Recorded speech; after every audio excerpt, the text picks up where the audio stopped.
तो दूसरा अध्याय, पहला अध्याय अर्जुन विषाद योग, कि अर्जुन बीमार हो चुका है, डिप्रेशन, पैनिक अटैक, ओसीडी का शिकार हो चुका है और निराश होकर के रथ के पिछले भाग में बैठ गया है।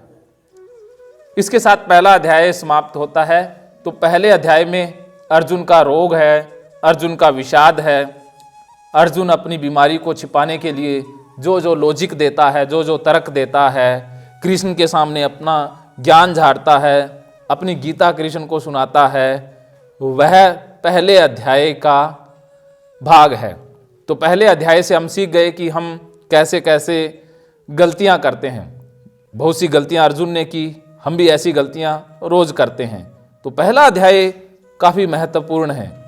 पहले अध्याय से ही तो गीता की नींव पड़ती है, क्योंकि पहले अध्याय की जो बातें हैं वो 18 अध्यायों तक चलेंगी, क्योंकि पहले अध्याय में सारी बीमारियां आ गईं।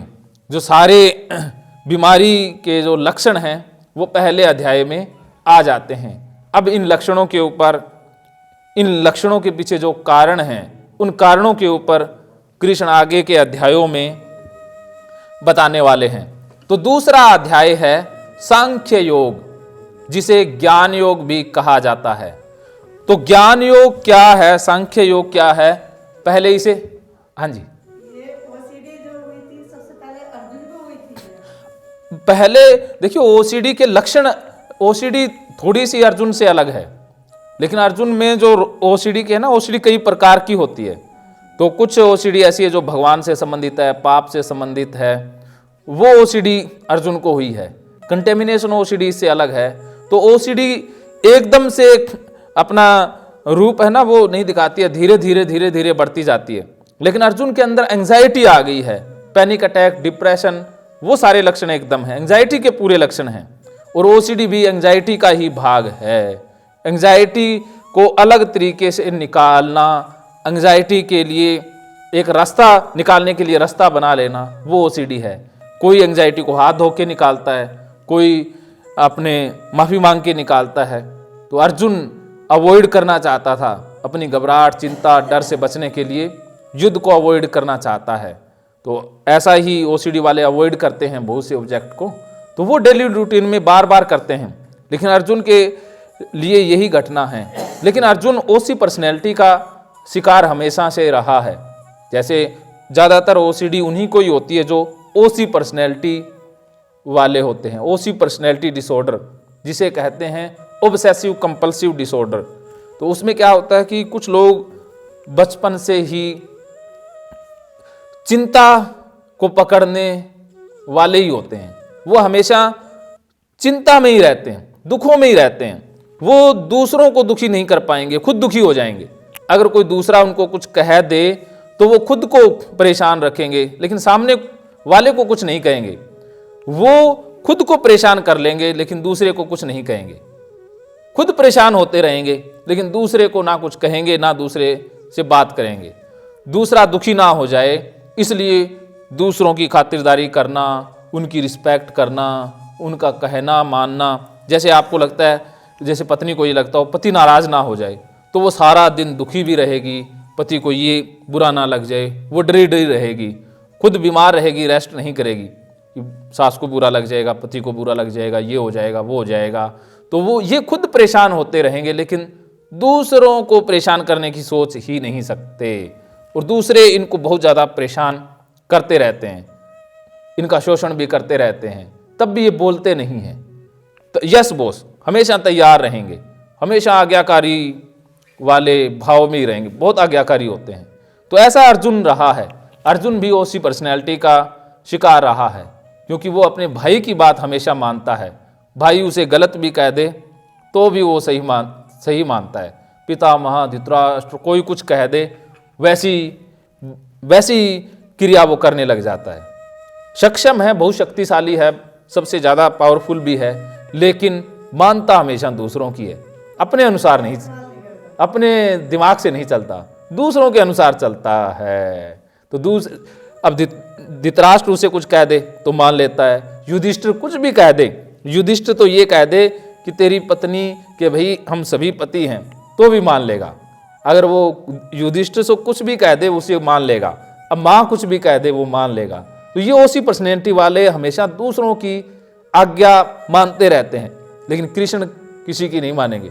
वो तो अपनी बात ही मनवा लेंगे सबसे, वो खुद नहीं मानेंगे किसी की, अपनी बात सबसे मनवा लेंगे। तो कृष्ण अलग सबसे ज्यादा पावरफुल पर्सनैलिटी है, वैसी पर्सनैलिटी तो कोई हो ही नहीं सकता। तो जैसे कृष्ण, अगर राम की जगह कृष्ण होते तो राम भी अर्जुन के जैसे ही हैं, उसी पर्सनैलिटी के शिकार से ही हैं कि राम हमेशा दूसरों की बातें ही मानते हैं, लोकलाज के लिए ही चलते हैं, सीता को भी छोड़ देते हैं, वन में भी चले जाते हैं। लेकिन कृष्ण होते राम की जगह तो दशरथ और कैकेयी को वनवास भेज देते, कोई ना कोई पपलुभेट कर ही देते, खुद नहीं जाते कभी। ऐसे कृष्ण तो ऐसे हैं चालबाज। तो कृष्ण अलग हैं, राम और ये मानने वाले लोकलाज के लिए, किसी ने कह दिया भी सीता इसके पास रही, ये वो गलत, तो सीता को ही छोड़ दिया, क्योंकि वो मर्यादा पुरुषोत्तम है। हाँ, कृष्ण की तो कितनी प्रेमिकाएं थी, गोपियां, कुब्जा।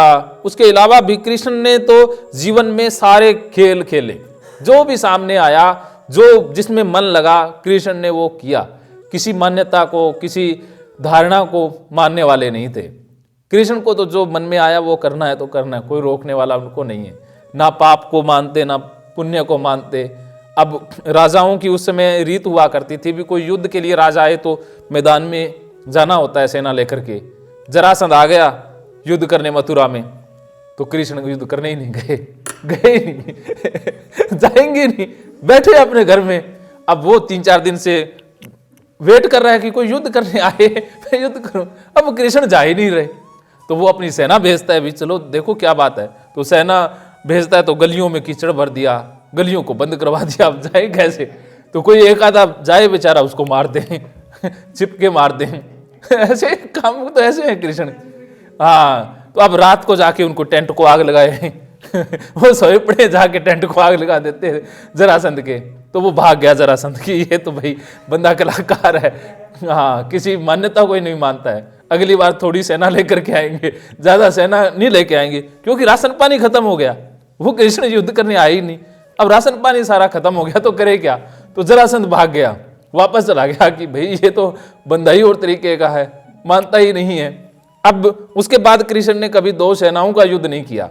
अब किसी को मारना है तो उसके राज्य में जाएंगे भेष बदल के, उससे पहले दोस्ती कर लेंगे, दोस्ती करके फिर उसे मार देंगे चुपके से अकेले में। ऐसे काम करते हैं। हाँ भी, जिसको मारना है पहले दोस्ती करो, बहलाओ फुसलाओ, अकेला मिल जाए ठोक दो बस। सारे घर को उसके खिलाफ कर देंगे कि मंत्रियों को कह देंगे तेरे को राजा बना दूंगा, तेरे को ये कर दूंगा, बस टपका देते हैं, तुम लोग मेरा सहयोग करना। ऐसे करते तो कृष्ण के कारनामे तो ये है। तो कृष्ण की तो माया कृष्ण की ही है। तो कृष्ण जैसा इंसान, कृष्ण नीति की जरूरत है आज हमें, क्योंकि इस दुनिया में हमें रहना है तो हमें कृष्ण नीति पर चलना होगा। वरना लोग इतने तेज तर्रार हैं, वो भोले लोगों का शोषण कर लेते हैं। और ओसीडी वाले बड़े भोले होते हैं, बहुत सहनशील, बहुत ईमानदार, बहुत प्रेमी, बहुत अच्छे इंसान होते हैं ओसीडी वाले, क्योंकि तभी तो उनको ओसीडी हुई है। सबसे ज़्यादा ईमानदार, कभी भी किसी के साथ धोखा नहीं करेंगे। सारे लोग इनके साथ धोखा कर जाएंगे, लेकिन ये पता है हाँ, तो ओसीडी वाले लोग इस दुनिया में कृष्ण नीति के बगैर ठीक नहीं हो सकते। कि जैसे को तैसा, जो जैसा है उसके साथ वैसा ही व्यवहार करेंगे। कोई बेईमान है तो उसके साथ उससे भी ज़्यादा बड़ी बेईमानी करेंगे। कृष्ण तो ऐसा करते थे कि झूठे के साथ झूठा, सच्चे के साथ सच्चा। जो प्रेमी है उसके साथ अच्छे प्रेमी बन के मिलते थे, जो दोस्त है उसके साथ दोस्ती रखते थे। जैसा इंसान होता था वैसी उसके साथ मित्रता या दोस्ती या रिश्ता बना लेते थे। कोई उनसे प्रेम करता है, समर्पित है, तो कह देता कि शादी करनी है, वो शादी कर लेते थे। अब कोई राजा की बेटी नहीं, ज़्यादातर तो जो कृष्ण की पत्नियां हैं वो एक तो जंगल में आदिवासियों की लड़की है जामवती, हाँ, कोई राजा की बेटी नहीं है। तो इसके अलावा और भी बहुत और उनकी पत्नियां हैं। तो वो जैसे जो कृष्ण के ऊपर समर्पित है, सच्चा प्रेम करती है, तो उससे कृष्ण शादी कर लेते थे, इनकार नहीं है। तो अब बाद में बूढ़े हो गए तो शादी के लिए उतना साहस नहीं बचा तो नहीं की, नहीं तो और चल जाती, क्योंकि 28 साल के बाद तो शादी होनी स्टार्ट हुई थी। तो लास्ट में जो एक उनकी पत्नी थी कालिंदी, वो एक सन्यासिनी थी जो कि अच्छी लड़की थी, रोज सन्यास के चक्कर में फंस गई कि मैंने तो सन्यासी बनना है। तो कृष्ण कहते हैं इसको सन्यास नहीं, इसको तो संसार में लेके आते हैं, तो उसे फल खिलाएं, फिर धीरे धीरे दोस्ती करके वो उसको कहा भी इससे तो ऐसे नहीं छुटा सकते, कहते तेरे से शादी करूँगा। तो शादी कर ली, तो उसको वो उनकी पत्नी बना के ले आए। कृष्ण जब भी मथुरा से बाहर जाते थे एक शादी करके लौटते थे जब भी यात्रा करने बाहर जाते शादी करके ही आते थे। रुक्मिणी तो कहती थी भी आप जब भी बाहर जाओ मुझे पहले बता दिया करो, मैं एक महल बनवा के तैयार रखा करूंगी क्योंकि शादी करके ही लौटना है। द्रौपदी भी कृष्ण से शादी करना चाहती थी, लेकिन कृष्ण ने द्रौपदी से शादी नहीं की। इसके पीछे भी कारण था, क्योंकि द्रौपदी की एक ही मांग थी कि मुझसे जो शादी करेगा वो द्रोण और अर्जुन को युद्ध में हरा करके मेरे पिता के सामने लेकर के आएगा। अब कृष्ण युद्ध करने के पक्ष में नहीं थे, तो कृष्ण ने चक्री चला करके दोस्ती करके द्रौपदी से और स्वयंवर की चक्री चलाई कि स्वयंवर रखते हैं जिसमें तीरंदाज होगा, ये होगा, वो होगा। भी अर्जुन तो मारा ही जा चुका है लाक्षाग्रह में, कोई ऐसा बंदा आप ढूंढेंगे जो द्रोण को हराएगा। तीरंदाज तो चाहिए ना, कि मैं तीरंदाज हूँ नहीं, तो फिर तीरंदाज पकड़ते हैं ना। तो स्वयंवर रखा, उसमें वो जो पूरी प्रतियोगिता थी कृष्ण ने ही पूरा वो खेल रचा था। फिर अर्जुन को पहले ही ट्रेंड कर दिया, भी तू ये प्रैक्टिस कर ले, तेरे को शादी करनी है, तो उसको सिखा दिया भी ऐसे ऐसे करना है। अब पंगा उसमें भी हो गया था, क्योंकि कृष्ण ने एक बार दुर्योधन ने एक राज्य चकितान पर हमला करके उसका राज्य छीन लिया था।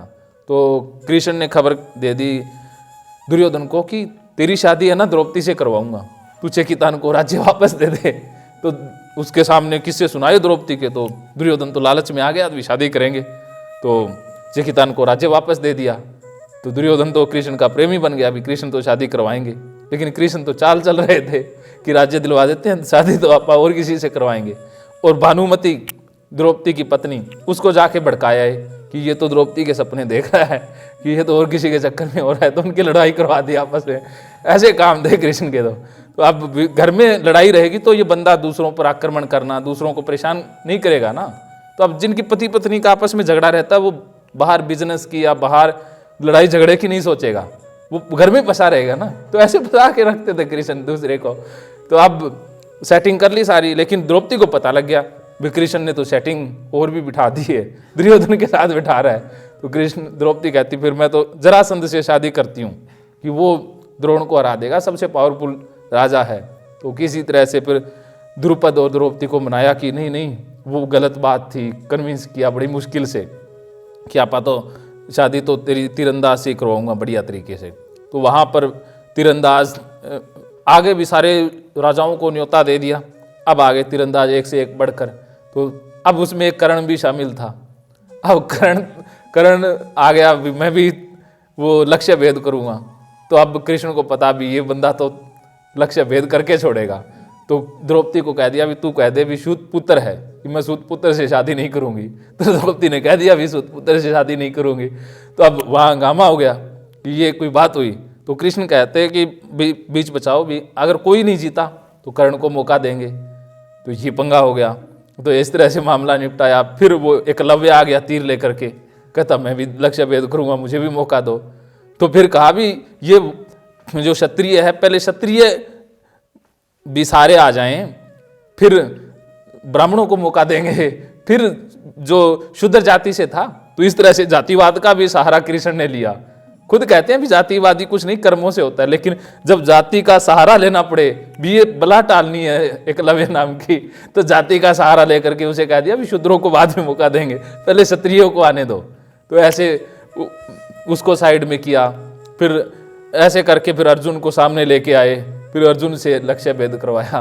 तो ऐसे कृष्ण ने बहुत पंगे किए जीवन में। तो कृष्ण से संबंधित अगर आप पूरी जानकारी लो तो मजा आएगा कि जिंदगी में ये इंसान बड़ा चालबाज है, ऐसा कुछ भी नहीं है। चोरी खुद कर लेते थे, इल्जाम दूसरे पर लगा देना। संयमंतक मणि चुरा ली थी अपने ससुर की, सत्राजित की। वो जामवंत से तो वैसे ही उससे लड़ाई करके भी उसके पास ऐसे ही नाम ले दिया था उसका, तो मणि तो कृष्ण के पास ही थी। तो बहुत कहानी सुनेंगे, आप पूरी करेंगे इस कहानी को। तो अभी कितना समय हुआ है? हाँ 3:17 हुए, अभी समय तो हमारे पास खूब है। तो दूसरा अध्याय आप कंप्लीट कर लेते हैं। तो दूसरा अध्याय है ज्ञान योग।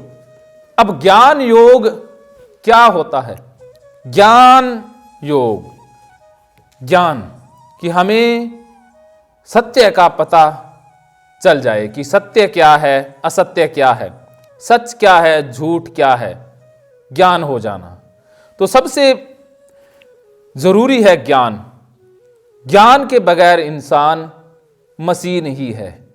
भी जानवर भी काम करते हैं, जानवर भी कर्म करते हैं, लेकिन उनके पास ज्ञान की कमी है, क्योंकि उनके पास चेतना नहीं है, उनके पास बुद्धि भी नहीं है। लेकिन इंसानों के पास बुद्धि भी है, चेतना भी है, सब कुछ है। तो इंसानों को ज्ञान की जरूरत है। लेकिन हमने ज्ञान किसे समझ लिया है? शास्त्रों को, या जो कर्म कांड है उसे ही ज्ञान समझ लिया है। वो ज्ञान नहीं है, वो अज्ञान है। ज्ञान है कि प्रकृति के नियमों के अनुसार चलना, प्रकृति के अनुसार चलना। सूर्य उगता है, नियम से उगता है, चला जाता है, भेदभाव नहीं करता ना। तो ज्ञान क्या है कि सब एक ही हैं, कहीं भेदभाव नहीं है। अपने कर्म में लगे रहो, कर्म ही महान हैं, अपने लक्ष्य पर केंद्रित रहो, ये ज्ञान है। तो ज्ञान योग में कृष्ण क्या कहते हैं वो अब जान लेते हैं। दूसरे अध्याय का पहला श्लोक, संजय बोले, उस प्रकार करुणा से व्याप्त और आंसुओं से पूर्ण तथा व्याकुल नेत्रों वाले शोक युक्त उस अर्जुन के प्रति भगवान मधुसूदन ने ये वचन कहा।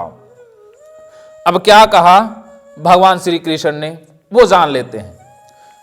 ओसीडी में ज्ञान का क्या महत्व है कि आपको पता लग जाए कि अरे गंदगी कहीं है ही नहीं, सारी चीजें ही तो इन्हीं तत्वों से बनी हैं। पोटी भी तो भोजन से ही बनी है, भोजन से खून भी बना है, आंसू भी बने हैं, वो गंदे नहीं हैं, तो पोटी कैसे गंदी हो सकती है? तो ज्ञान हो गया ना। ये ज्ञान है कि पोटी भी वही पदार्थ है, जैसे आंसू है, खून है, लार है, जैसे खाने से ही सारा शरीर बना है। तो शरीर बना है तो पोटी भी उसी खाने से बनी है, तो कैसे गंदी हो सकती है? तो ये ज्ञान हो गया ना। ये ज्ञान योग है कि पेशाब गंदा नहीं होता, छींटा गंदा नहीं होता, सारी चीज़ें शुद्ध ही हैं। तो ये ज्ञान है कि भगवान प्रकृति के नियमों का नाम है। भगवान कोई इंसान का या किसी शक्ति का, वो कोई प्रतिमा का, मूर्ति का नाम नहीं है। जो प्रकृति के नियम हैं, प्रकृति की जो शक्तियां हैं, वही भगवान हैं। तो ये जान लेना ज्ञान योग है। ज्ञान में हम दूसरों के अनुभवों से सीख जाते हैं कि दूसरों ने जो गलतियां की, उन गलतियों से हम बच सकते हैं, क्योंकि दूसरों ने करके देख ली तो हम बच सकते हैं ना। कि जैसे जहर खाने से मृत्यु हो सकती है या हो ही जाती है, तो आपको जहर खा करके देखने की जरूरत है नहीं है, क्योंकि दूसरों ने खाया, उनकी मृत्यु होगी। तो ये ज्ञान हो गया ना कि जहर तो भाई मारता है, तो हमें जहर के पास जाने की या खाने की जरूरत नहीं है। लेकिन अगर हम कहें कि ना, दूसरे तो मर जाते होंगे, हम तो नहीं मरेंगे, हम भी खा के देखेंगे, तो हम अनुभव करने के लिए बचेंगे ही नहीं ना। तो इसी प्रकार कि भाई दूसरे लोग हाथ नहीं धोते, दूसरे लोग हमारी तरह डरते नहीं हैं, भागते नहीं हैं, तो हम क्यों भाग रहे हैं? कहीं ना कहीं हमारे अंदर जो कचरा है वही भगा रहा है। तो हमें भागने की जरूरत नहीं है, हमें भी सामान्य जीवन जीना है। तो ये ज्ञान हो गया ना, ये ज्ञान है। तो यही ज्ञान है कि हम अपने कर्म पर लग जाएं, कर्म अपना नियमानुसार, प्रकृति के नियमानुसार करने लग जाएं, यही ज्ञान योग है। तो अब भगवान श्री कृष्ण क्या कहते हैं? श्री भगवान बोले, हे अर्जुन, तुझे इस असमय में यह मोह किस हेतु प्राप्त हुआ है? क्योंकि न तो यह श्रेष्ठ पुरुषों द्वारा आश्रित है और न स्वर्ग देने वाला है और न ही कृति को देने वाला है। अब भगवान श्री कृष्ण ने एक श्लोक बोला है कि अर्जुन तुझे असमय में ये मोह किस हेतु प्राप्त हुआ है, और यह मोह तो तुझे न तो कोई स्वर्ग देने वाला है, और यह मोह न तो श्रेष्ठ पुरुषों द्वारा आश्रित है, न कृति देने वाला है। तो अर्जुन ने जितना शास्त्रों का ज्ञान झाड़ा था, उस ज्ञान को दरकिनार कर दिया श्री कृष्ण के एक ही श्लोक ने, कि वो व्यर्थ ही ज्ञान था, उस ज्ञान की वैल्यू ही नहीं है। कृष्ण ने साफ कह दिया है कि असम्य में ये मोह किस हेतु प्राप्त हुआ है, कि ये तो बातें असम्यक है। ऐसा नहीं है कि पाप पुण्य की बातें करना बेकार है, लेकिन ये वक्त नहीं है, इसलिए ये व्यर्थ है।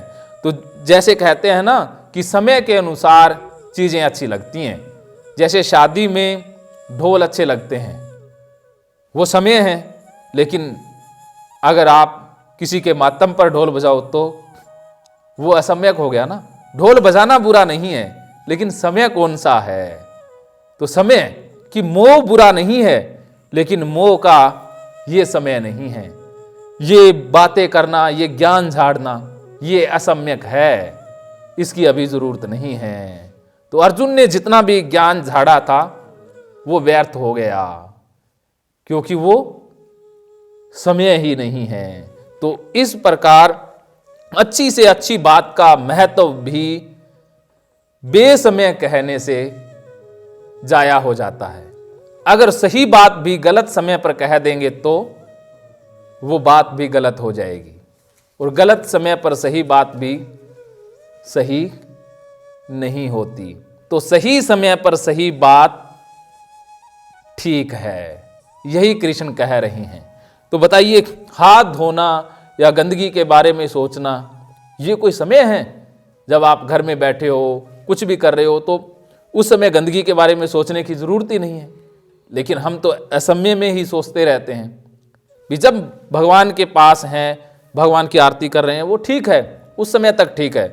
उसके बाद काम पे लगे हुए हैं, जब काम की बातें हों तो बातें या मन में विचार या भाव समय के अनुसार आए। शादी में उदास होने का कोई समय नहीं होता। शादी में तो नाचने का, खुशी मनाने का ही वक्त होता है। लेकिन शादी में ही कि अरे अरे आज तो शादी है, कल को मातम भी होगा, इन बातों का कोई महत्व है? तो ये असम्यक हो जाती है। जैसे दूल्हा शादी में चला जाए और कहे कि शादी जिन्होंने की वो फंसते हैं, मुझे सन्यासी बनना चाहिए, शादी का कोई फायदा नहीं है। तो कृष्ण कहेंगे अरे ये असम्यक बातें हैं, ये तो शादी करने के बाद की बातें होती हैं, शादी का फायदा नहीं है, तू पहले ही लगा बैठा है। तो यही कृष्ण कह रहे हैं कि असम्यक बातें हैं, असमय में मोह पकड़ा है। तो हमारी ओसीडी भी तो असमय में ही आती है, समय है नहीं हाथ धोने का। या आपने मान लीजिए कि आपने पोटी की, हाथ धो लिए, वो समय है, लेकिन हमने कुछ किया ही नहीं और सोच लिया मन में कि ये ख्याल आ गए, उस समय हम हाथ धो रहे हैं, तो वह असम्यक हो गया, उसकी जरूरत नहीं है। कि समय अनुसार तो सभी कहते हैं, करते हैं। आपका पैर नाली में गिर भी गया तो उस समय धोना, साबुन से धोना सही है, लेकिन गिरा ही नहीं, पास से निकले, लेकिन कर रहे हैं, तो वो असम्यक हो गया, गलत समय में। तो ओसीडी हमेशा गलत समय पर ही आती है, गलत समय में गलत काम करवाती है। तो यही बात भगवान श्री कृष्ण इस श्लोक में कह रहे हैं। इसलिए हे अर्जुन, नपुंसकता को मत प्राप्त हो, तुझमें यह उचित नहीं जान पड़ती। हे परम तप, हृदय की तुच्छ दुर्बलता को त्याग कर युद्ध के लिए खड़ा हो जा। कृष्ण ने गीता बंद कर दी। कृष्ण ने कह दिया भी ये तो नपुंसकता है, असम्यक मोह है, और तुझमें ये दुर्बलता उचित नहीं जान पड़ती, इसलिए तू युद्ध के लिए खड़ा हो जा। कृष्ण गीता बंद कर चुके हैं कि युद्ध के लिए खड़ा हो जा। अगर अर्जुन खड़ा हो जाता तो गीता आगे बढ़ती नहीं बढ़ती। लेकिन ओसीडी वाले भी इतनी बात से कहाँ मानते हैं कि भाई ये असम्यक मोह है, गंदगी नहीं होती, हाथ गंदे ही नहीं होते। आप कहाँ मानने वाले हो? तो हम अर्जुन भी नहीं माना ना, तो गीता लंबी चली, तो इसीलिए ओसीडी का इलाज लंबा चलता है। तो कृष्ण ने शॉक ट्रीटमेंट दे दिया है, जोर से झटका दे दिया है। कई बार जैसे बच्चा स्कूल नहीं जाता तो जोर का झटका देते हैं ना, कि अरे स्कूल नहीं जाएगा तो फेल हो जाएगा, ये हो जाएगा, वो हो जाएगा, चल स्कूल चल, तू तो बहुत होशियार बच्चा और स्कूल नहीं जा रहा, ये कोई बात हुई? तो जोर से झटका दे देते हैं ना गुस्से में। तो ऐसा ही शॉक ट्रीटमेंट कृष्ण अर्जुन को दे रहे हैं। तो ओसीडी वालों को भी बहुत से शॉक ट्रीटमेंट देते हैं, लेकिन शॉक ट्रीटमेंट से बात बनती कहाँ है, क्योंकि बीमारी तो बहुत गहरी होती है, बीमारी तो बहुत अंदर तक होती है। अपने मूड में रहने दीजिए।